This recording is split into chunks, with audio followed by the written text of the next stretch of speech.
finishes the match on. Now the press. Max Foley.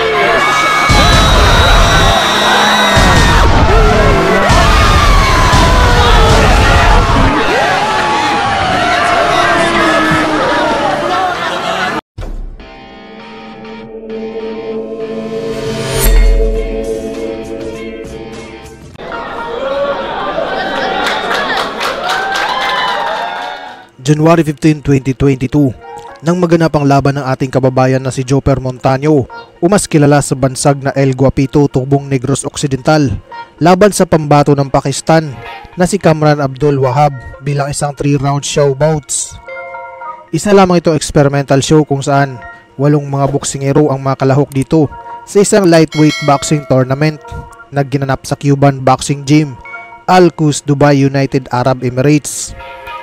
Ito ang kauna-unahang pagkakataon na may naganap na ganitong boxing event sa Dubai, kaya isang malaking karangalan para sa ating mga Pilipino na kasama ang bandera ng Pilipinas na humawagayway sa isang event na ito. Bukod pa dyan mga boss, ay napakaganda din ng pinakitang performance ng ating pambato dahil hindi nito binigo ang mga expectations sa mga boxing fans. At nangingibabaw talaga dito mga boss ang dugong Pinoy, dugong palaban, matapos pabagsakin ni Joper Montaño si Kamran Abdul Wahab. Ang Pakistani na ito mga boss ay isang matinding knockout artist. Lahat ng mga nakalaban nito ay pinarusahan at tinapos via knockout. Minsan na rin itong napadayo dito sa bansang Pilipinas at nakaharap ang ating kababayan na si Eric Tolosa na tubong Pampanga. Tinapos niya ang ating pambato via round 1 TKO. May kartada ito mga boss na 7 panalo, walang bahid ng talo, at lahat ng 7 dito ay tinapos via knockout. Samantala ang ating pambato naman mga boss ay may kartadang 11 panalo, may 5 talo, may 2 tabla, at 10 dito ay tinapos via knockout. Huwag na natin patagalin to mga boss, bakbakan na agad.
Hanggang dito na lang muna ang ating video ngayon mga boss.